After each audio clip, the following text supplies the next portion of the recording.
Senhores, boa noite, sejam todos muito bem-vindos. Primeiro webinar aí sobre fundamentos de ESG.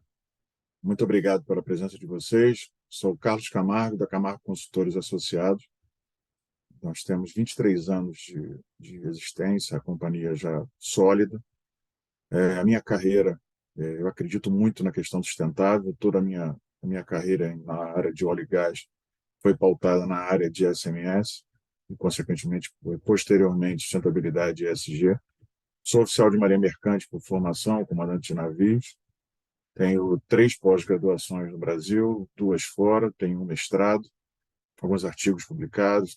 Tive a sorte de trabalhar em grandes companhias como Halliburton, Maersk, Transpetro, Login.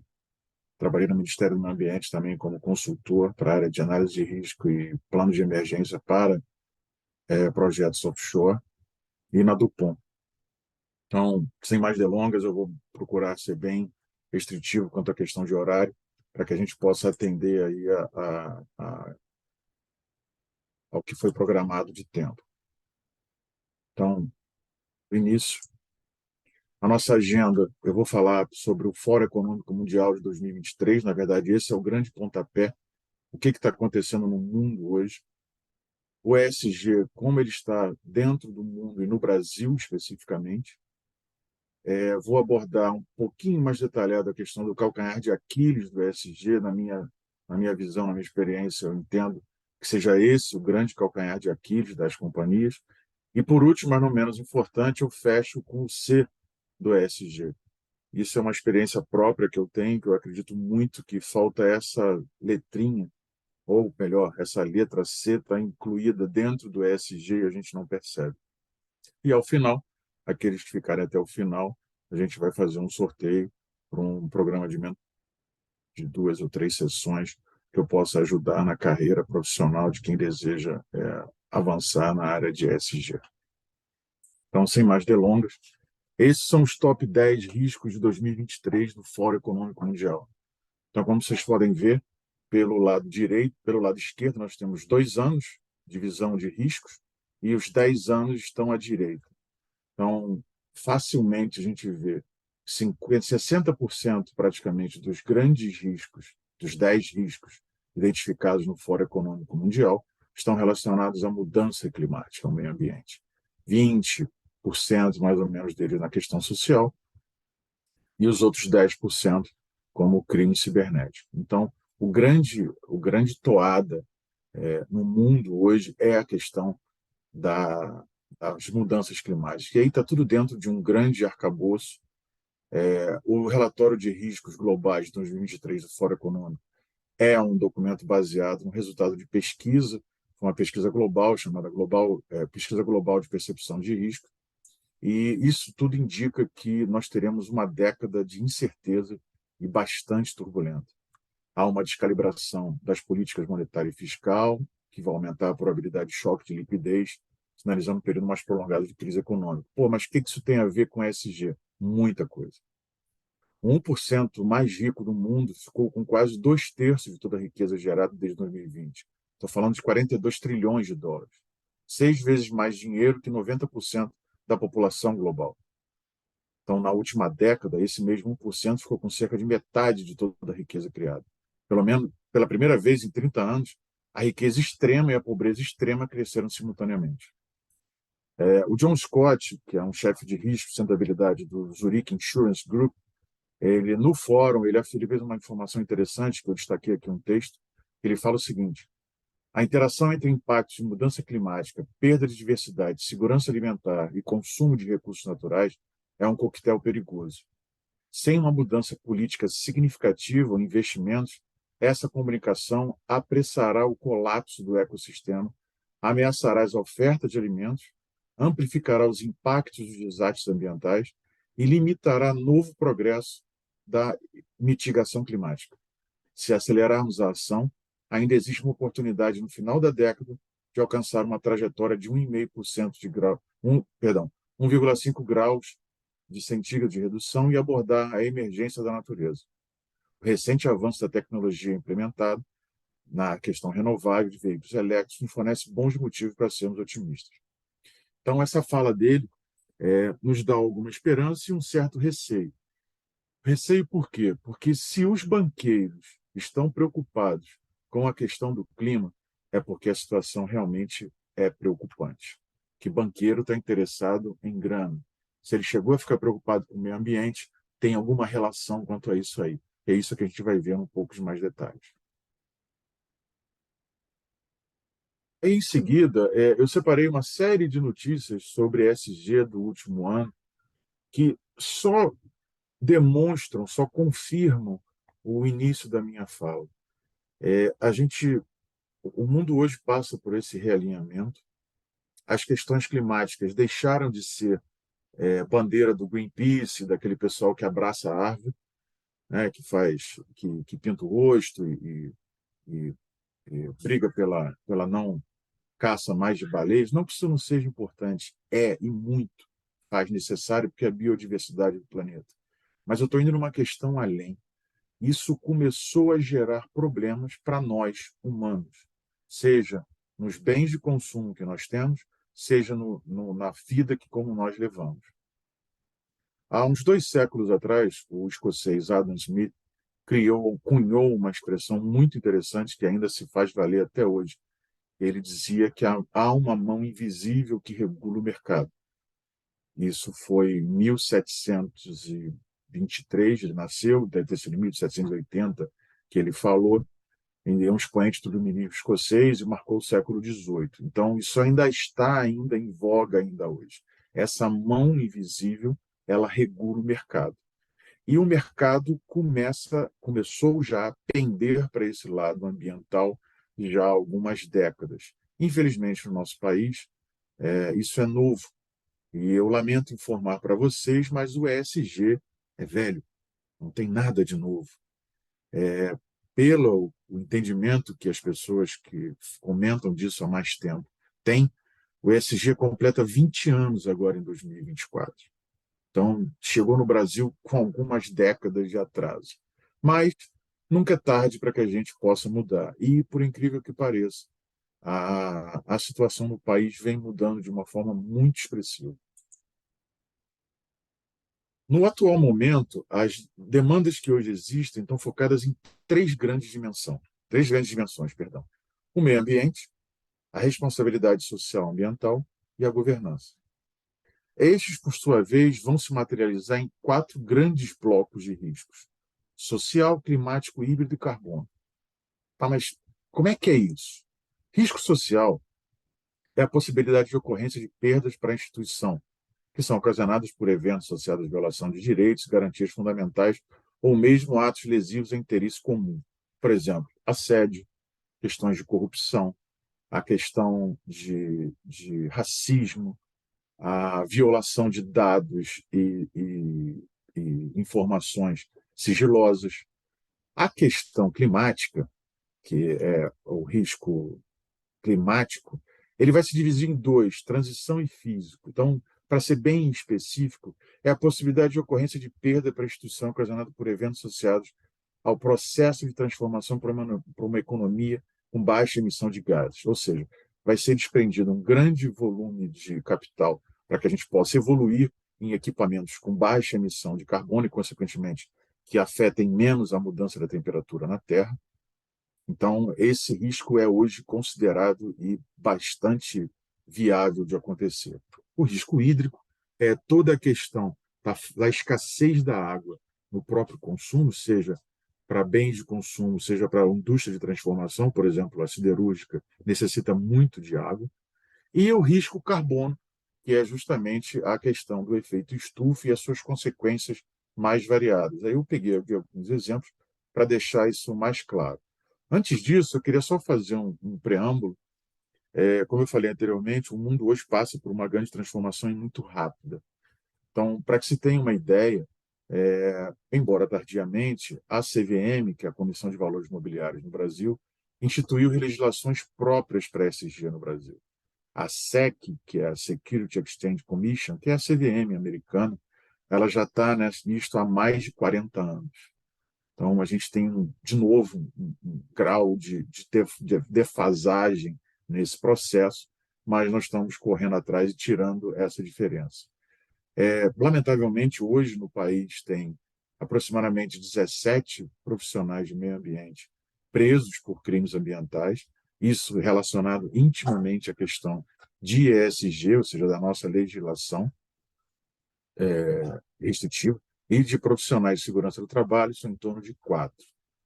Essa pressão toda que vem, principalmente do mundo ocidental para, no nosso caso, o Brasil, ela é decorrente de várias pressões que vêm ocorrendo lá fora. Então, as notícias que eu coloquei aí, por exemplo, fala da questão do Deutsche Bank, um banco alemão, que simplesmente,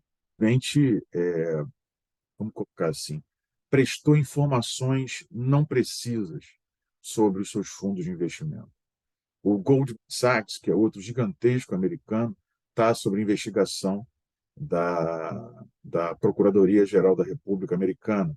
E o próprio procurador-geral pediu 15 anos de prisão para o banqueiro, o antigo banqueiro do Goldman Sachs. A União Europeia, agora, na questão de alguns anos atrás, regulou que todos os relatórios de sustentabilidade sejam auditados por terceira parte independente. Por quê? Já não se confia mais nas informações que são prestadas. Então, a nossa CVM copiou isso e, a partir de 1º de janeiro desse ano, há uma resolução da CVM, a Comissão de Valores Imobiliários, que determina que o relatório de sustentabilidade, bem como aqueles que têm um inventário de gases, precisam ser auditados por uma terceira parte. Na Comunidade Europeia, já tem indicadores ESG como obrigação desde 2018. Tem uma resolução, tem uma diretiva de 2014/95 que regulamenta a divulgação desses riscos de sustentabilidade dos investimentos. Então, isso tudo no mundo hoje já toma um formato bem robusto quanto a isso. Só um parênteses, perdão, que eu esqueci de avisar. Eu peço para que vocês mantenham as dúvidas anotadas para que a gente possa fazer ao final, tá bom? Para que não perca aqui, a gente não vá parando e consiga atender o tempo. Dito isso, voltando aqui então, essa questão no mundo hoje está muito pesada e a SEC, de novo, estipula prisões e multas, não necessariamente nos Estados Unidos. Então, essa questão já ficou extramuros, e eu vou mostrar como isso já está hoje. Eu separei aqui algumas das normas hoje que existem no Brasil que falam sobre ESG. A gente tem a norma do Bacen, que é o Banco Central. Antes disso, deixa eu só informar que a Comunidade Europeia, no ano passado, aprovou mais de 170 legislações, leis, decretos, resoluções sobre clima e ESG. Então, hoje no mundo, só na Comunidade Europeia, estima-se que tem mais ou menos 1.120 legislações quanto a questões de ESG e sustentabilidade.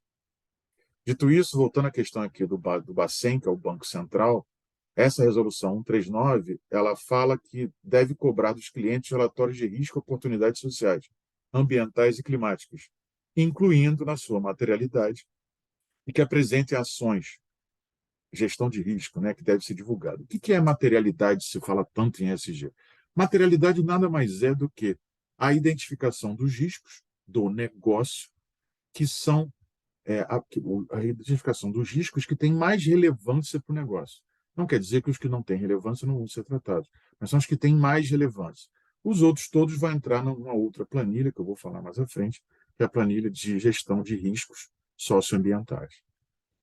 A CMN, que é o Conselho Monetário Nacional, também tem resoluções quanto à questão de ESG. A 4327 determina que as instituições financeiras, devidamente autorizadas pelo Banco Central, claro, devem adotar uma política de responsabilidade socioambiental. A próxima, 4661, determina que as entidades fechadas de previdência complementar tenham aspectos de gestão de riscos relacionados à sustentabilidade econômica, ambiental, social e de governança. A CVM, Comissão de Valores Monetários, 59, determina que deva ser emitida informação relacionada a aspectos ambientais, sociais e de governança, com responsabilização caso os registros sejam imprecisos. Então, você vê órgãos que não são órgãos de meio ambiente, não é o IBAMA, não é o Ministério do Meio Ambiente, não é a Agência Nacional de Petróleo, não é o Ministério do Trabalho, são aqueles que regulam o sistema financeiro, entrando agora na questão de risco climático. Por quê? Porque isso tornou-se um issue, tornou-se uma questão que afeta diretamente o capital dos stakeholders. Nós hoje vivemos um capitalismo de stakeholders. Então, é uma necessidade que a gente precisa viver com isso. Também determina, ainda continuando, indicar a metodologia elaborada para o relatório, se é GRI, SASB, etc. Eu não vou entrar nesses detalhes aqui, porque trata só de fundamentos de ESG. As ODS, que são os Objetivos de Desenvolvimento Sustentável, emitido pela ONU, necessita estar indicadas. Informar se o relatório de sustentabilidade as considera como isso. O inventário de GHG tem que estar identificado qual é o escopo, 1, 2 ou 3. Todas as informações de KPIs materiais necessitam estar fundamentadas na matriz de materialidade. Ou seja, realmente ficou bastante apertado. A FEBRABAN estabeleceu o SARB, que é o Sistema de Autorregulação Bancária da Federação de Bancos. A Ambima, Associação Brasileira das Entidades de Mercado Financeiro de Capitais, também tem resoluções para ESG. E a SUSEP, eu vou falar mais especificamente aqui, porque essa merece uma atenção um pouquinho maior, determina as questões de riscos, requisitos de sustentabilidade para emissão de apólice de seguros. Então, falando especificamente dessa SUSEP, é a resolução 666, no seu artigo 3º, ela fala que todos precisam ter a gestão dos riscos de sustentabilidade. Deve ser compatível com o porte e a natureza e a complexidade das operações da supervisionada. A gestão de risco de sustentabilidade precisa estar inserida no contexto geral de controles internos e na estrutura de gestão de risco da companhia. Ela fala de fatores de riscos climáticos e ambientais, tal qual eu mencionei lá atrás, coloca conceitos. Ela fala como tem que ser feito o estudo de materialidade.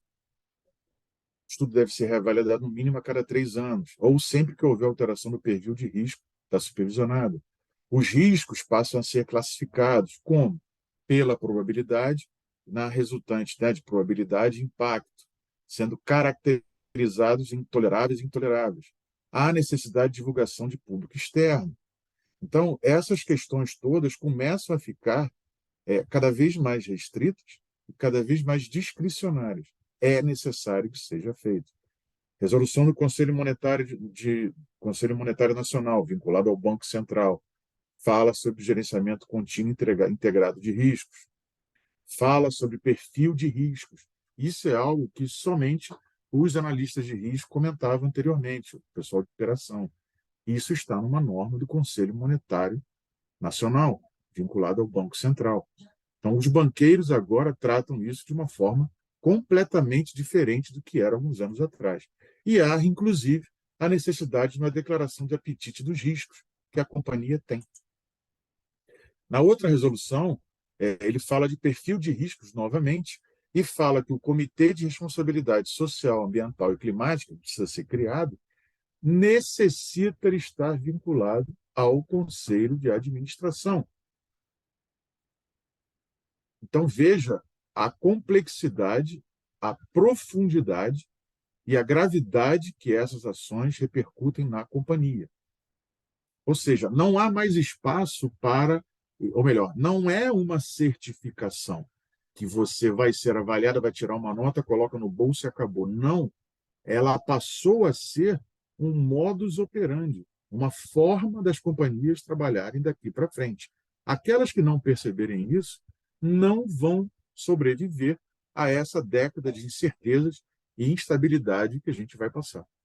Nós estamos passando. Né? Legislações sobre risco, de novo, falando sobre risco social, gerenciamento de risco integrado, Conselho Monetário Nacional, do Banco Central. Então, não é mais uma questão operacional. Os banqueiros já começam a tomar conta desse linguajar e começam a demandar daquelas empresas que estão listadas em bolsa.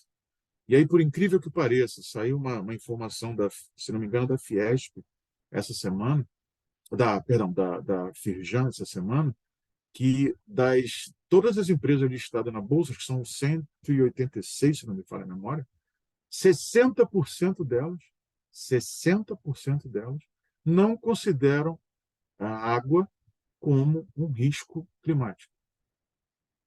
Eu vou repetir. 60% não consideram a água como um risco material, climático, para constar na matriz de materialidade. Eu te pergunto, quais são as empresas que não dependem de água neste planeta? Seja para os seus colaboradores, ou seja para a sua produção, ou para algum terceiro que fornece insumos para ela. Será realmente que a água não é risco para 60% dessas empresas? Ou será que esse risco foi subestimado de alguma forma? Lembrando que 60% dos riscos identificados no Fórum Econômico Mundial, em Davos, esse ano, em janeiro de 2023, em menos de 60 dias, classificou como risco a questão de clima e hídrica. Dos 10, 6 são relativos a isso. Será realmente que todas as empresas que estão na Bolsa não têm nenhuma relação com a água? Fica aqui uma pergunta. Risco social. Olha o nível de detalhe. Assédio, discriminação, preconceito, tais baseado em atributos pessoais, como etnia, raça, cor, condição, gênero, religião, crença, deficiência, condição genética, e por aí vai. Tudo isso agora o banco quer saber como a companhia trata esses riscos. Então, o ESG é risco na veia, 100%. O ESG não está preocupado com ações sociais. O ESG não está preocupado com doação de cesta básica. O ESG não está preocupado em formação e treinamento de jovens. Não que isso não seja importante, e é muito, faz muita falta para a nossa sociedade. É a base inicial para que a gente tenha um desenvolvimento econômico sustentável. Porém, para o escopo de ESG, ele não é aplicável, porque ESG é o risco financeiro na esfera ambiental, social e de governança. Ponto. Mais nada. ESG não é compliance, ESG não é sustentabilidade. Então, isso tem que ficar muito claro, essa questão conceitual, para que a gente possa prosseguir. Risco climático. Escola em Santa Catarina destruída após a passagem do ciclone. Você vai construir uma empresa, vai instalar em Santa Catarina, vai pedir financiamento ao banco. Primeira pergunta que o banco vai fazer: como é que você vai mitigar os riscos climáticos lá em Santa Catarina? É uma pergunta simples, porém complexa na resposta. Risco carbono. Cidade de São Paulo, olha aí. Pressão de investidores, exigência de transparência pelos reguladores. A cidade de São Paulo sai com nuvem de poluição. Quanto isso afeta o negócio da sua empresa? Pense nos colaboradores, pense na cadeia produtiva, não só do que ela produz, mas para ela produzir, quais são os insumos que ela precisa? Cadeia de fornecedores. Risco carbono, cobre São José do Rio Preto, quinta-feira. Não é exclusividade das grandes capitais. Risco hídrico. Os Estados Unidos, por exemplo, estão esquentando. E isso pode significar um desastre para os produtores de gado. No Pantanal, as secas estão ficando cada vez mais frequentes. Então, uma empresa que produz carne bovina, como ela está lidando com essa situação? Ou será que isso não é um risco para ela? Será que o banco não perguntaria para ela como ela está lidando com o rebanho dela? As empresas que fazem transporte por hidrovias, como elas estão se portando nesse momento de seca, vão transportar por onde? Caminhão? Há quanto tempo? A que custo? Então, são questões que os bancos, e não mais o órgão ambiental, começa a fazer. Risco social, está aí a questão que eu comentei. 81 milhões de multa para um suborno que aconteceu numa empresa, eu omiti por uma questão de ética, não há necessidade de colocar, um suborno que aconteceu no Brasil e na Argélia, em 2011, 10, 11 anos depois, a SEC por essa empresa ter ações na Bolsa de Nova York, ela multou esta empresa em 81 milhões de dólares, extramuros. A questão da SEC, a Compass Minerals, ela atuava em Pernambuco, contaminação do lençol freático, foi multada pela SEC lá nos Estados Unidos, 12 milhões de dólares. E aí, te pergunto, como é que o mercado financeiro enxerga esses riscos? Qual é a linguajar que esse pessoal da banca comenta? Como eles falam? São três tipos de risco, simplesmente: crédito, mercado, liquidez. E o grande desafio na quantificação desses riscos repousa na arte de transformar esses cenários e seus impactos, correlacionando esses aspectos globais, melhor, de efeitos global, em um ativo localizado em um determinado local. Vou mostrar qual é a ótica que ele tem dessa história. O crédito, por exemplo. Crédito para o banco é o potencial de impactar consumo, processo produtivo e demanda e produto. Como é que se traduz para a questão que a gente vive hoje? A questão climática. Isso pode afetar, por exemplo, o preço da energia, que é um insumo fundamental para qualquer processo produtivo, ou ainda o comportamento da demanda pelo serviço ou pelo produto, acarretando um aumento do risco de default, que é o grande palavrão do mercado financeiro. Risco de default nada mais é que a inadimplência, que pode decorrer em função dos eventos climáticos, que vai afetar diretamente a empresa, seus clientes, mercado, seus fornecedores, sem contar o próprio colaborador, né? Risco de mercado, que é a perda de trade, ele fala por si só, e o risco de liquidez. As intempéries acarretam uma demanda por liquidez, ou seja, pode demandar maior liquidez para segurar a demanda dos fornecedores, ou mesmo agir rapidamente na reparação de danos e recuperação de locais afetados. Então, vai demandar uma disponibilidade, um dispêndio de dinheiro muito grande. Mas quais são as ferramentas e de que forma que os bancos querem receber essas informações? Será que é a mesma forma que nós da área operacional falamos? Mais ou menos. Eles se baseiam na ISO 31000. Graças a Deus, essa ISO não é certificada, porque tudo no Brasil a gente tende a colocar como certificado, ela não é, ela é um grande guideline, são várias páginas. E uma das coisas que eu acho mais importante nessa ISO 31000 é que ela fala do conceito de accountability. O accountability é uma palavra em inglês que é muito mais do que responsável. Accountability é aquela pessoa que detém toda a garantia do processo. Por isso que a palavra não tem uma tradução específica no português, ela precisa ser explicada. E todos esses processos que os bancos demandam cumprem a lógica da ISO 31000, que ela coloca de uma forma muito clara e muito transparente, né? De novo, accountability é a responsabilidade sobre a decisão, né?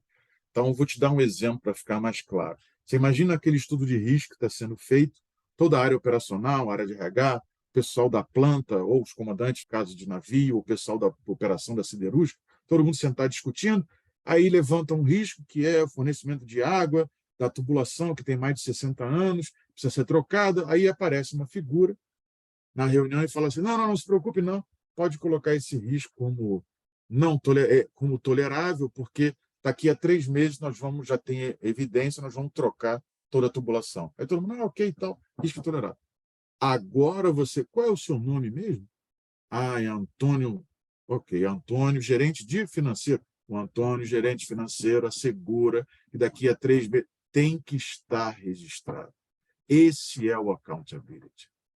Precisa aparecer o nome, o CPF de quem deu a informação. Então, isso é uma mudança significativa nesse processo. E aí, o bacana dessa norma é que ela se aplica a praticamente todas as atividades. Financeira, bancos, né? Operações, empresa de navegação, siderúrgica, empresa de alimentação, farmacêutica, todas. Ela tem aplicabilidade na gestão de risco para os controles internos, a Lei Geral de Proteção de Dados, segurança de informação, ISOs e por aí vai. Por quê? Ela estabelece uma metodologia padrão para a avaliação de risco. Com perguntas bem estruturadas, ela roda o PDCA, fazendo claramente identificação, análise, avaliação, tratamento, monitoramento, análise crítica. Cada etapa dessa é comentada, é explicado como é feito.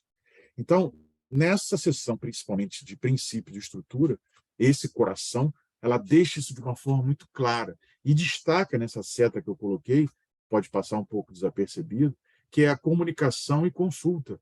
Lá atrás, naquelas regras, ela determina que os riscos das operações sejam informados àquelas pessoas que sofrem ou podem vir a sofrer o impacto dos mesmos. O que ela está dizendo? Comunidade do entorno. Ela foi avisada dos riscos de processo daquela atividade? Ela tem ciência qual é o plano de emergência numa evacuação? Então, agora é determinado que isso seja feito. No órgão ambiental também era, só que agora tem mais um ente que é o stakeholder, que é o investidor bancário, que passa a verificar. E ela lista, dentro da 31.100, uma série de metodologias, são em torno de 42, a ZOP, análise de árvore de falha, análise de evento, a BIA, que é a análise de impacto dos negócios para plano de continuidade de negócios, técnicas de Delphi, análise de perigos e riscos. Ela determina o que é necessário para a orientação dessa norma. Ela determina o que a gente precisa alcançar, qual é o contexto, tem que estar definido nesse material todo que você vai entregar para os bancos. O que pode afetar o teu negócio, identificação de risco. O que é mais relevante, aí você vai trabalhar a análise e avaliação de risco. O que você deve fazer com esses riscos identificados, analisados e avaliados, é a gestão de risco. A quem você tem que comunicar, aí a comunicação e consulta. E o que mudou, que é o monitoramento e análise crítica. Ainda me esqueci que ela termina com as lições aprendidas, ou seja, registro e comunicação, treinamento, gestão de mudanças, se for o caso. Então, ela estabelece um guideline para ser feito. O que os bancos fizeram? Pegaram tudo isso e usaram como referência.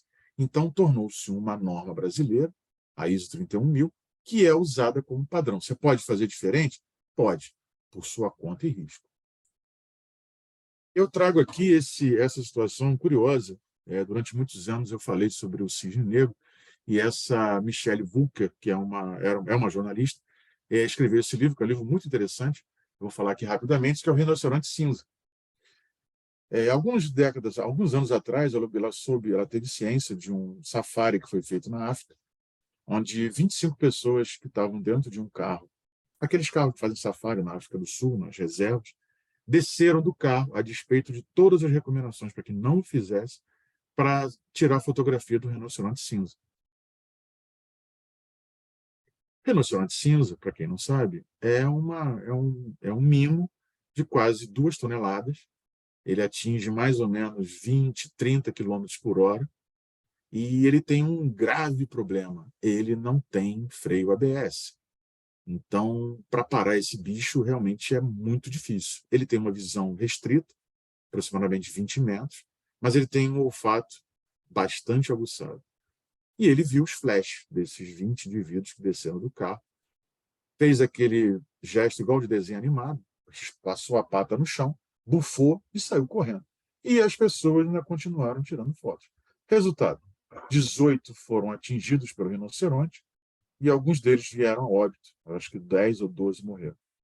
Ou seja, qual é a história, qual é a ideia do rinoceronte cinza? É um evento altamente provável de acontecer, mas todos os sinais que foram dados foram simplesmente negligenciados, diferente do cisne negro, que é um evento que nunca aconteceu e acontece uma vez a cada 100 anos. Você ainda teria, aspas, a desculpa de dizer, pô, mas eu não imaginava que isso fosse acontecer. A gente vem em análise de risco, a gente sabe que essa expressão não existe. Mas, voltando aqui para a questão do rinoceronte cinza, o ESG é um evento altamente provável. Ele não é moda, ele não está de passagem, ele veio para ficar. Eu digo mais, ele é um novo modus operandi de empresas. Eu vou repetir, ele é um novo modus operandi de empresas. Então, não pense que vai haver certificação ESG. Você pode ter um guideline que certificou que você está no caminho, mas uma certificação ESG dizendo que aquela nota ali vai ser sua constantemente, não. Isso não vai acontecer. E o que os investidores querem ver, afinal de contas, quando se fala de ESG? Eles só querem saber o seguinte: você identificou o risco? Quais são as ações que você está adotando? É isso que eu quero saber como investidor. Porque, sejamos razoáveis, o risco faz parte de qualquer negócio, desde o camarada que bota uma banquinha de cachorro-quente na rua, até o foguete que vai para a Lua. Todos têm seus riscos. Então, o que os investidores querem saber é como que você gerencia esses riscos. Aqui o modelo de gestão do Itaú, onde ele fala de, perdão, onde ele fala de mudanças climáticas, biodiversidade, e, enfim, uma série de situações, né, de rate de governança corporativa e tudo mais. Essa é a forma como o banco avalia a questão ESG. Aí, olhando na página do Itaú, está à disposição, todos vocês podem ver, veja essa pergunta. O que significa integração ESG no processo de investimento e qual o valor?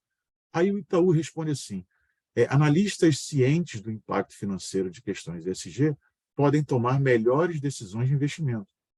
Então, nós integramos aspectos que a análise financeira tradicional não irá olhar. Olha só, considerando essas questões no nosso processo de investimento, temos uma visão completa dos riscos e oportunidades.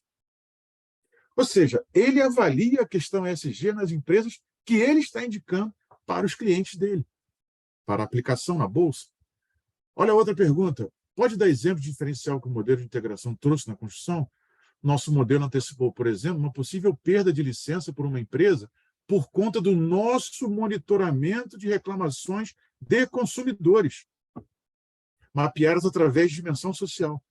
O banco está monitorando as reclamações de consumidores de uma determinada empresa. Não é o nosso órgão de defesa do consumidor, não é o Ministério Público, é um ente particular, é um banco. A avaliação do Bradesco, ela considera os Objetivos de Desenvolvimento Sustentável da ONU. Bacana, tem aí o estabelecimento do que para ele é interessante. Alguns projetos que são financiados do BNDES, para quem consegue uma adequação ESG.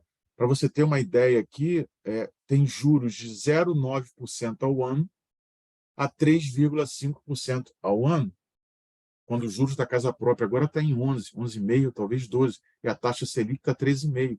Você consegue ter financiamentos dessa monta? Interessante, lucrativo, não? E aí eu falo aqui do calcanhar de Aquiles, que nada mais é que os fornecedores. Eu entendo que, para todas as companhias, ou grande parte delas, o maior calcanhar de Aquiles são os fornecedores. E isso está ratificado pela pesquisa que a Fiesp fez. 30% dos fornecedores conseguem cumprir exigências ESG feitas para as grandes empresas. 30%. 30%. 70% não consegue cumprir.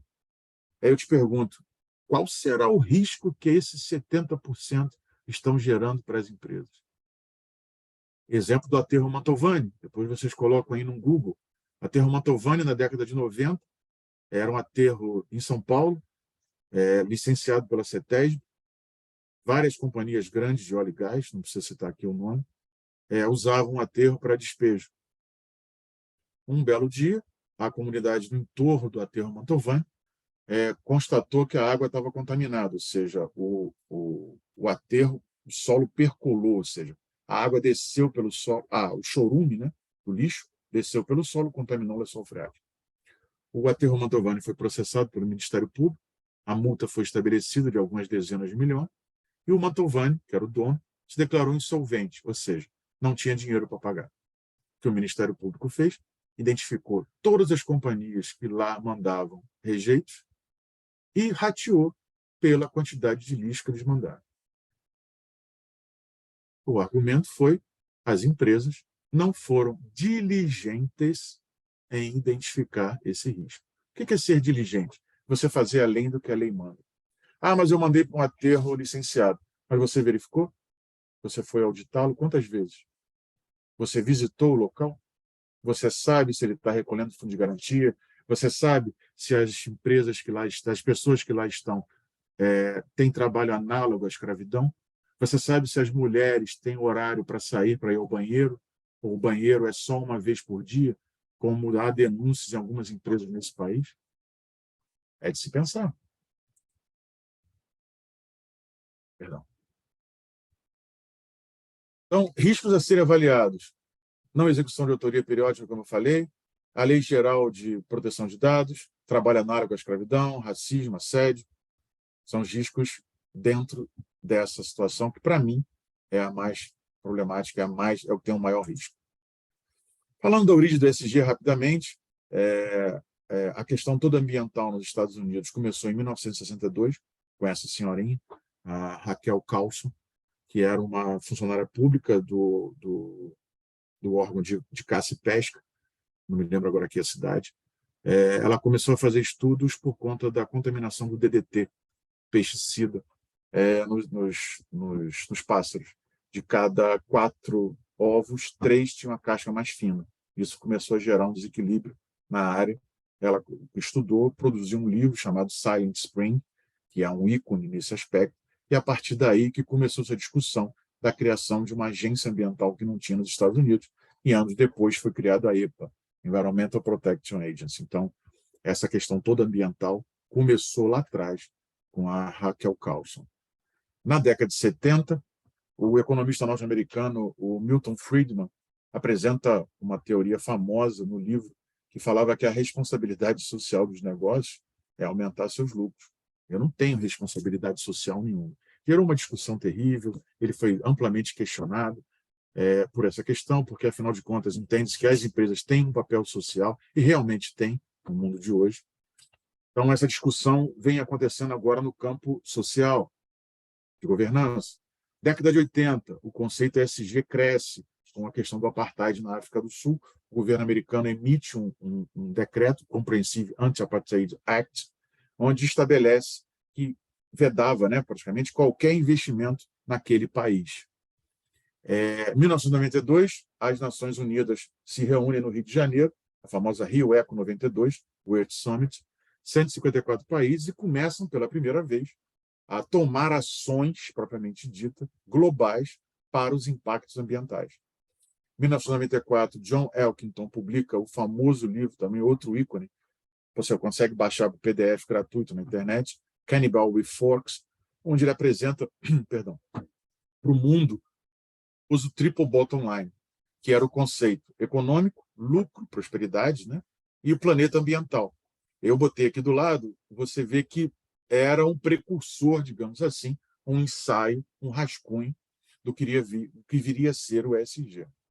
Em 97, frutos da Rio Eco, 192 países ratificam o protocolo de Quioto, onde as ações tornam-se mais duras e mais robustas ainda, e no mesmo ano tem a criação da primeira ONG internacional, que era o GRI, Global Report Initiative, que estabelece um padrão de reporte mundial com as questões de sustentabilidade, tanto as ações quanto as omissões. E, em 2004, finalmente, o relatório Who Care Wins, Connecting Financial Markets to a Changing World, bonito, que diz o seguinte, Who Care Wins, ou seja, quem se preocupa, ganha.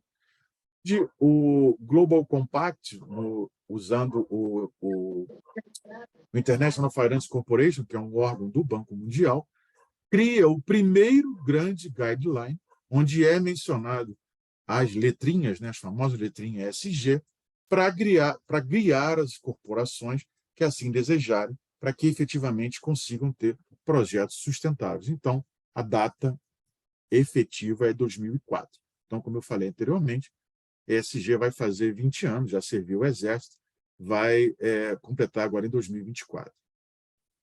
E aí a grande pergunta é, como é que eu faço essas letrinhas funcionarem sincronizadas? Porque uma é a questão ambiental, de uma complexidade absurda. Eu tenho a segunda, que é o S de social. A sociedade que nós vivemos hoje, graças ao bom Deus, não aceita mais preconceito, não aceita mais submissão, não aceita mais trabalho escravo, não aceita mais ambiente tóxico, sem segurança psicológica, não aceita mais racismo, não aceita mais ofensa a mulheres, não se tolera mais isso, acabou. E essa questão de governança, que é a transparência, os atos transparentes e a equidade em que todos que têm um share da companhia têm condições de igualdade nas decisões. Como é que eu faço para todos esses músicos tocarem a mesma música? Na verdade, eu preciso de um catalisador. E esse catalisador chama-se C, de cultura. Sem esse C de cultura, eu não consigo colocar essas letras para funcionar. Sem o C de cultura, uma organização e colaboradores que estejam unidos pelo mesmo propósito, eu não consigo dar amálgama, eu não consigo dar unicidade, eu não consigo dar união, eu não consigo que todos remem para o mesmo lado, eu não consigo mesma direção, eu não consigo trabalho de equipe, eu não consigo união. Sem essa questão cultural, eu tenho E, S e G, cada um deles separado. Lembrando que a legislação que eu abordei lá atrás, grande parte delas, Banco Central, FEBRABAN, SUSEP, Conselho Monetário Nacional e outras mais, todas elas demandam gestão de risco integrador. Como que eu vou integrar? Com o C. E aí, o C é uma questão muito curiosa, porque o C precisa de uma palavrinha chamada propósito. O que é o propósito? O propósito é o que faz você levantar de manhã. Por que você acorda? Qual é o seu propósito de vida? Não tem? Você precisa pensar em um. Senão a sua vida fica igual o Zeca Pagodinho. A vida vai te levar. Então, se a gente conseguir alinhar o propósito da companhia, missão, visão, valores, se eles estiverem alinhados, coerentes, verdadeiros, transparentes e reais com nós, colaboradores, eu tenho esse amálgama que faltava para mim.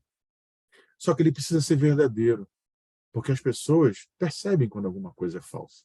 Ninguém se engana mais quanto a isso. Eu peguei o exemplo do Dr. King, Martin Luther King. Em 1960, 250 mil pessoas foram até Washington para ouvir o Dr. King falar. Detalhe, né? Naquela época não tinha WhatsApp, não tinha Facebook, não tinha Instagram, não tinha rede social. Ele não mandou convite, não postou em grupo. Como que ele conseguiu juntar 1/4 de milhão de pessoas em um domingo ensolarado e quente?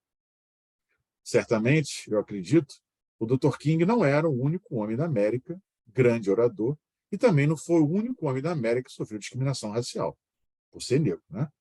Tinham outros. E algumas das ideias que ele tinha nem eram tão boas assim, mas ele tinha um dom. Ele não andava por aí dizendo às pessoas que precisava mudar na América. Ele não ficava reclamando. Ele andava por aí dizendo às pessoas no que ele acreditava. Acredito, acredito, acredito. Repetia ele várias e várias vezes. Pode ver que todas as falas dele, ele fala que eu acredito. Então ele dizia às pessoas o que acreditavam, ele repetia continuadamente para as pessoas o que ele acreditava. E as pessoas também acreditavam naquilo que ele acreditava. Ou seja, a causa dele era a causa de todos. E ele fazia que isso reverberasse de uma forma exponencial. 250 mil pessoas. Aquelas pessoas que foram a Washington naquele domingo, apareceram no dia certo, na hora certa, não foram para ouvir ele falar. Elas não foram por causa do Martin Luther King. Elas foram por causa delas mesmas. Era o que elas acreditavam sobre a América que levou elas a viajar dezenas, às vezes centenas de quilômetros de ônibus para ficar em pé, no sol, domingo. É o que eles acreditavam. E não que se tratava de uma guerra de cores, de raça. Até porque não sei se vocês sabem, 25% desse público era branco. 62.500 pessoas que lá estavam era branco. 10 A minutos. gente não segue, não por ele. Oi. 10 minutos. Obrigado. Lembre-se que ele dizia, obrigado, Ratman, eu tenho um sonho, não um discurso. Ele não dizia eu tenho um plano, ele dizia eu tenho um sonho. Então, ser ousado e definir compromissos transmitidos claramente e verdadeiros, quando a gente fala com o coração, as pessoas percebem e se engajam nesse processo. E com o ESG não é diferente. Isso cria equipes confiantes. Certa vez eu estava num hotel, nesse Four Seasons, acho que eu fui uma vez na vida só. E aí, conversando com um cara, perguntei para ele, cara, como é que é trabalhar aqui? Você gosta de trabalhar aqui? Eu estava tomando um café. Aí ele responde assim para mim, não, eu não gosto daqui não. Eu amo o meu trabalho. Amo isso aqui. Isso me chamou atenção, porque eu perguntei se ele gostava. Ele respondeu que amava. Por quê? O salário é bom? Ele, não, não é isso. Aqui eu sou eu mesmo. Como assim? Aqui eu sou eu. O meu chefe, quando ele passa aqui, ele não está preocupado se eu cumpri a minha meta, se eu estou cumprindo o horário, se a minha roupa está arrumada, se eu preenchi a planilha, se eu enviei o e-mail, se eu preparei a reunião. Ele quer saber o seguinte, você está bem? Tem mais alguma coisa aqui que você gostaria de sugerir? Está tudo bem com você? Essa é a diferença. Temos responsabilidade? Claro, todos nós temos. Mas será que precisa ser de uma forma beligerante? Será que não dá para ser de uma forma amigável, honrada, indecente? É um exercício só para elucidar para vocês que nós somos individuais, essa questão da cultura ela é muito importante que cada um tenha a nossa. Então, se a gente não tiver isso alinhado com a companhia, cada um faz uma coisa diferente. E aí cada um rema para um lado. Então, um exercício rápido, né? Se eu desse para cada um de vocês uma porta, uma janela, um telhado, cara, constrói uma casa. Certamente cada um de vocês vai fazer uma coisa diferente, porque para cada um de vocês a porta é uma coisa, a janela é uma coisa, o telhado é outra. São coisas, tem vários tipos diferentes. Então, se não estivermos alinhados com isso aí, a gente não vai conseguir ter a mesma unicidade nesse processo. E assim, nós somos únicos e ao mesmo tempo diversos. O que vem à tua mente quando você pensa nisso? Talvez você possa pensar em tom de pele, deficiência, diferentes gerações, origens, naturalidade, formação acadêmica, privilégio, sei lá, ou ainda diferentes formas de expressar amor e afeto conjugal, né? Diferentes religiões. Agora, pensa quanto dessa diversidade tem aqui com a gente hoje. Talvez gênero, geração, deficiência, background, religião, raça, cor da pele, idade. Então, quando a gente explora a mandala das diversidades, né, falando nós somos únicos ao mesmo tempo plural, ela é composta por raça, cor de pele, religião, origem. Será que a nossa pluralidade pode ser expressa em uma fotografia, se a gente pudesse tirar? A cor da pele que sai na foto, como eu vivencio o privilégio ou o peso da minha cor de pele? A minha idade pode aparecer na foto, mas na minha formação acadêmica e profissional, não. Ou seja, quando eu estiver vestido ou vestido com o uniforme da minha profissão, se eu tiver um. O meu sexo que sai na foto é o que eu mostro socialmente, não necessariamente meu sexo biológico, então um pouco minha orientação sexual de cada um. A minha deficiência física pode ou não sair na foto. Imagine uma foto que todas as pessoas estejam sentadas. Você poderia reconhecer a pessoa cadeirante? Nem sempre. A minha religião vai aparecer na foto quando eu estiver usando algum adereço. Um quipá, um escapulário, uma guia, um amuleto. Entre tantas provocações que eu podia fazer aqui para vocês, com o objetivo de refletir sobre o valor da diversidade, eu vou retomar essa questão. A gente pode julgar que há ou não diversidade quando a gente tira uma foto, quando a gente pega um momento numa companhia. E cabe afirmar que a foto é importante, porque possibilita que as pessoas se percebam representadas nela. Fala-se muito disso hoje. E representatividade é um fator a ser considerado para garantir a atração e gerar o chamado pertencimento. Mas isso não é tudo. É exatamente sobre o que não pode ser representado numa foto que eu queria destacar para vocês quando eu boto que você é único. Gente, o que não sai na foto é a essência do que faz a diversidade ser uma alavanca para melhorar o resultado, inovação, engajamento, pensamento diferente ou diversidade cognitiva. Ou seja, o X da questão em que não vemos diversidade não está na figura igual, nas figuras iguais, né, que a gente vê, o ponto de parecerem uniformizadas. Mas eu entendo que está na provável constatação de que essas figuras pensam igual também. E aí isso vai configurar um risco para a organização que precisa sobreviver a esse mundo frágil, ansioso, não linear e incompreensível. O tal do funny, que eu tenho minhas restrições, mas enfim. E eu acredito muito que a diversidade supera a capacidade. Scott E. Page, que é um autor dos livros do Difference e o Divert Bonus, ele alerta sobre o quanto esse pensamento de grupo pode conduzir as pessoas para o mesmo caminho, sempre chegando a conclusões parecidas, né? Por isso é importante, refletir sobre como a gente mascara a nossa identidade e moldamos o nosso comportamento. Aí eu vou provocar você de novo. Pertencer e se sentir incluído é a mesma coisa? A Brené Brown, que é uma estudiosa disso, de um livro que a minha esposa leu um tempo atrás, ela destaca 3 itens importantes. Identifique e nomeie seus valores, ou seja, é importante que saibamos expressar os nossos valores, assim como as nossas emoções e sentimentos. Importante que a gente traduza seus valores e comportamentos, ou seja, é sobre perceber o que a gente deve fazer e aplicar empatia e compaixão nas nossas relações, sempre. Para terminar, eu prometi que terminaria no tempo, acho que eu estou no tempo, o Rasmus já avisou. 3 minutos. Como reflexão final, eu sugiro que você dá uma olhada nas fotos da companhia que você tem e se pergunte onde é que está a diversidade em cada uma delas.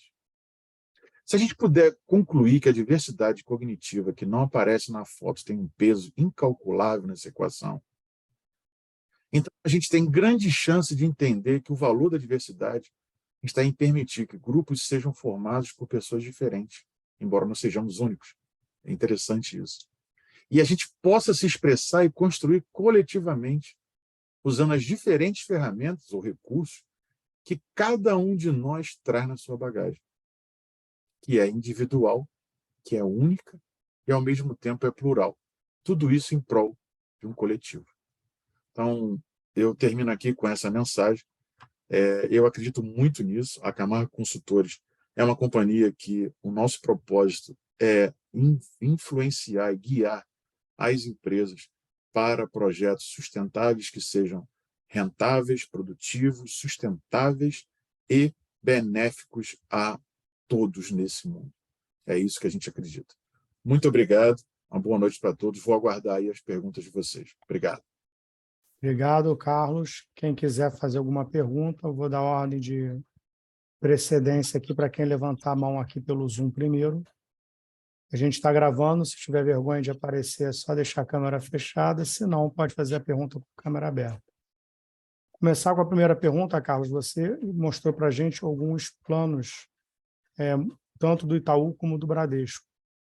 Um dos critérios, o G de governança também pode ser entendido como transparência. Todas as empresas que estão preocupadas, estão alinhadas, elas devem divulgar esses planos de respostas aos riscos, mas a minha dúvida é o seguinte: com que periodicidade a gente tem que atualizar? Porque os riscos mudam todos os dias. Qual é a periodicidade recomendada para atualizar esses planejamentos? Pela resolução da SUSEP, obrigado pela tua pergunta, ele estipula que seja a cada 3 anos ou, aí o ou é que é terrível, sempre que o escopo da companhia for alterado ou a ocorrência de algum evento que demande essa reavaliação desses riscos. Algum fornecedor novo que entrou na cadeia ou alguma disruptura de processo que tenha gerado uma perda significativa, enfim. O que alterou o processo naquele momento, naquela situação, que precisa ser revista nesse grau de complexidade e profundidade. Perfeito. Temos duas mãozinhas levantadas, da Tatiane e do Rimar. Tatiane, pode Eu fazer a fiquei sua com uma... pergunta. Boa noite a todos. Relacionado à auditoria de terceira parte, as empresas que agora em 2023 já estão finalizando o relatório, já teve a primeira auditoria, é obrigatório também a contratação de uma nova empresa para auditoria dessa terceira parte ou não? Isso só começa a valer o próximo ano? Não, a partir de 1º de janeiro de 23, o relatório já está suscetível à auditoria de terceira parte. Sim, já está. Tá, Justamente obrigada. para aquelas questões todas que eu falei do Deutsche Bank, Goldman Sachs e outros mais, né? Que, infelizmente, vamos deixar na situação de informações equivocadas. Tá ótimo, obrigada. Rimar, Olá, boa noite a todos. Carlos, falando assim de forma direta, como você falou aí, que o ESG é muito mais do que ações como se eu vou reciclar meu lixo ou não, se eu vou cumprir meu papel social ou não. Eu, como empresa, se vou lá, quero buscar uma linha de crédito, o quanto isso impacta eu ter ou não ter um plano definido de ESG. Olha, vai variar de banco para banco, né? Isso não tem uma regra, um valor. Mas, como eu te mostrei ali, pegando só esses dois bancos, né? Itaú e Bradesco. Certamente, dependendo do valor que você for pegar, ele vai perguntar para você vai ter um relatório chamado relatório socioambiental, que a maioria das empresas hoje já preenche.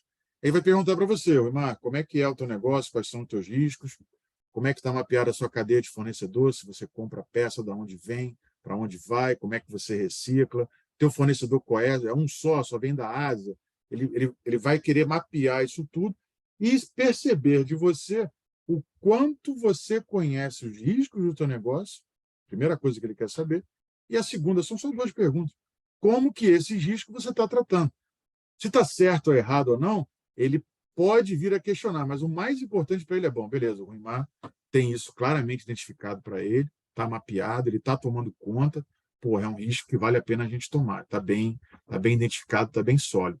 E você pode ir no outro do lado, o cara vai te fazer 10 vezes mais perguntas do que ele te fez, o cara fala, não vou porque você, por exemplo, não tem uma política de proteção de dados. Para mim, eu, banco X, é a questão fundamental. Não tem, eu nem sento para conversar. O outro já aceita, desde que você coloque um plano de ação. É questão de apetite ao risco, quanto cada um vai querer tomar. E aí isso vai variar em valor também, claro, que é o valor, quanto vai custar o dinheiro, mais ou menos percentual de juros. Roger Belisário. Boa noite a todos, muito obrigado aí pela oportunidade. Carlos, qual que é a sua percepção da implantação dos conceitos da metodologia ESG nas micro e pequenas empresas, empresas de médio porte, e quais são os desafios que você entende que devem ser superados? Legal, obrigado pela tua pergunta. Empresas pequenas e médio porte, minha sensação é que elas vão demorar um pouco mais. Por quê? Justamente pela resposta da segunda pergunta tua. ESG no nosso país é muito novo. A impressão que está passando é que é uma moda, e não é, isso está errado. Muitas pessoas não se aperceberam que os bancos começam a cobrar isso. A partir do momento que os bancos começam a cobrar, cobram das grandes empresas, que cobram das médias, que vão cobrar das pequenas. Então, você, por exemplo, faz a reciclagem. Eu tenho uma empresa de reciclagem de garrafas PET. Uma empresa pequena, fatura 100 mil por ano, eu tenho 3 empregados, sei lá, um valor desse. Não vou pegar aporte no banco, eu não estou listado em bolsa, nada disso. Mas eu faço a reciclagem da empresa X, que trabalha para a empresa Y. Então, eu tenho chutar aqui, uma Repsol, que contrata uma outra empresa, que contrata a minha empresa para prestar serviço de reciclagem. Então, eu transporto resíduos para lá e para cá e dou destinação final. Quando o cara lá em cima fizer o relatório dele de sustentabilidade, ou for arguído pelos investidores, ele vai querer ver o que eu comentei do calcanhar de Aquiles. Como é que é a sua cadeia? Eu passo para a empresa X, beleza, ela faz o quê? Ela não tem caminhão, ela contrata o Y, que é o Carlos. Ela contrata o Carlos, beleza, o Carlos dá destinação final no resíduo, dá. O Carlos tem caminhão próprio para recolher resíduo? Não sei. Ele tem licença? Não sei. Você já foi onde o Carlos faz a segregação de resíduos? As pessoas usam EPI, ele paga insalubridade. O trabalho é análogo à escravidão. As pessoas podem ir no banheiro. O cara é o terceiro da linha. Mais impacta lá em cima. Porque a hora que estourar um escândalo, problema, não é o Carlos, não é o X, não é o Y. É o tomador lá em cima que vai aparecer. Que foi o que aconteceu com as empresas lá no Rio Grande do Sul. Né? Elas são terceirizadas. Boia fria sempre aconteceu e tudo mais. O triste dessa história hoje, e eu acho que a gente está evoluindo, mas eu não passo ainda muito devagar, é que a grande maioria no mundo só está fazendo o que está fazendo porque está doendo no bolso. Ninguém ainda está fazendo porque quer um mundo melhor, eu quero fazer. São pouquíssimos exemplos ainda que tem. A grande maioria está fazendo. A maior prova disso é que acontecem as multas. Se todo mundo estivesse realmente imbuído, eu não teria esse tipo de problema. Todo mundo quer fazer.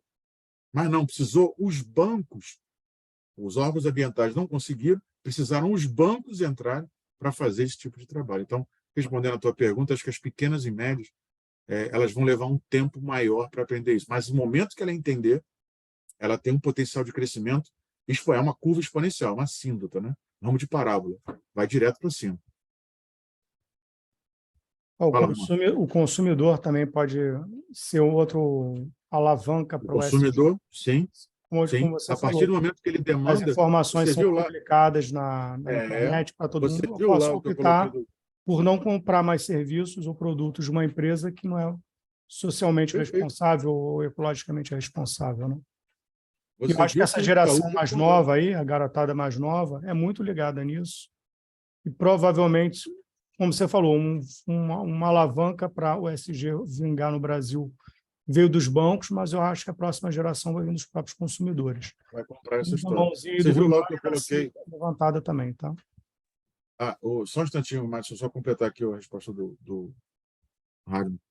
Você viu a pergunta que eu coloquei, as respostas lá do Itaú, né? O Itaú monitora as reclamações da comunidade daquela empresa, cara. Eu nunca vi isso, eu nunca li uma notícia dessa, por isso que eu destaquei. Achei, assim, sensacional, cara. Se alguém aqui já tinha visto isso, me fala. Eu nunca tinha visto. Fala, Rimar. Só complementando aí, como o governo não tem braço para fazer essa fiscalização e fazer essa regulação efetiva, ela quase que obriga o setor privado a fazer autogestão, né, cara? É um medo, vou botar meu dinheiro aonde? Eu quero tranquilidade para poder oferir meu lucro, né? Cis Boscarino, por gentileza. Só complementando, dando um exemplo prático do que o Hardman acabou de falar. Um dia desse eu tinha que comprar um presente, estava atrasada e estava com meu filho. E falei assim, vamos passar aqui na Zara, que a gente resolve e compra logo. Ele, mãe, está esquecendo que a Zara tem mão de obra escrava. Eu falei, estou esquecendo, vamos para a Renner. Então, exatamente isso. Essa geração, eles são completamente antenados. Ele já tinha falado disso comigo, eu, na hora da pressa, deletei a informação e ele ali me pegou pelo pé. Então, do que o Hardman falou mesmo. Corroborando com isso. E a segunda coisa que eu acho que Carlos e eu já tínhamos falado sobre isso, vou compartilhar aqui nossa ideia, Carlos, é que eu acho que para a gente que é pequeno, né, mas que tem esse desejo de ser ESG, sei lá se pode dizer assim, a gente talvez tenha um diferencial, não é, para concorrer com os nossos, para disputar com os nossos concorrentes. Então, se eu tenho ESG, uma política, e comprovo isso, talvez seja um caminho, né, para o pequeno empresário de diferenciação do seu concorrente, né, que a gente saia na frente. Então, por exemplo, pensando na Soraya, que faz grandes obras né? Pequenas obras e grandes obras, mas ter esse selo e ter essa diferenciação bota ela num ranking mais elevado. Eu acho que essa é uma grande ideia para a gente, né? É verdade, é verdade, é verdade. Então a Essa gente questão- caminha para selos ESG, né? Que não existe hoje, mas a gente caminha para lá. Mas só tendo cuidado que ter o selo não quer dizer que você quer dizer que você está. O que eu quero dizer com isso? Foi uma foto tirada naquele momento. Ponto. Porque isso tem uma variância muito grande. Indica que as bases estão sólidas e existe uma execução. Mas, se você for investigar a fundo, você pode encontrar disrupturas de processo, pode encontrar falhas, sem dúvida. Então, a minha única restrição é quanto a isso. Até porque sempre se coloca esse disclaimer lá, né? Aí eu só ia complementar você falou da renda, não, da Zara. Os meus filhos falam sempre do Carrefour, por causa do manchinho. Então, não deixa a gente comprar nada no Carrefour. Então, essa coisa realmente é profunda, fica marcada, realmente as pessoas não esquecem. É isso aí.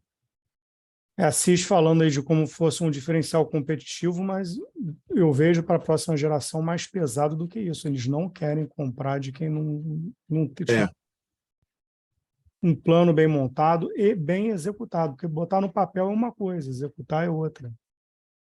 A única questão. Sem nenhuma mãozinha levantada. Então, vou deixar para você fazer suas considerações finais, Carlos, para a gente terminar. Beleza. Então, só para terminar, pessoal. Começar no horário e Perfeito. terminar no horário. Para fechar, então, ESG, essa questão atemporal, isso, na minha avaliação, é uma forma de trabalho, é um modus operandi, não vai mudar, não vai passar, não vai acabar, porque está se falando do mercado financeiro, e onde é o órgão mais sensível do ser humano, é no bolso. E os bancos estão muito mais atentos a isso. Você conversa com um analista financeiro de qualquer banco, ele usa termos que são exclusivos de pessoas que trabalham a fundo em determinada área ambiental, de governança social. Ele não é mais iludido facilmente com uma planilha, uma apresentação que a gente fazia algumas décadas atrás. Né? Não é.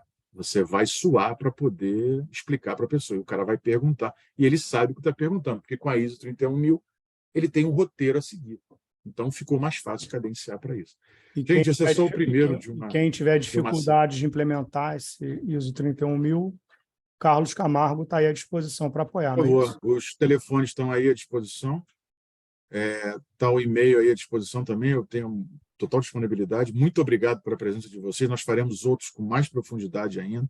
Agradeço a todos, mais uma vez, pelo carinho, pela atenção e pela audiência de vocês. Está até agora aí, 9h18 da noite. Muito obrigado, pessoal. Uma boa noite a vocês. Fiquem com Deus. Tchau, tchau. Obrigado. Quem chegou mais tarde, eu gravei a reunião. É só pedir depois que a gente encaminha por e-mail o link para poder fazer o download do evento completo. Tá? Obrigado, pessoal. Tchau, tchau. Obrigada. Tchau, tchau. Obrigada, Carlos. Boa noite. Gente.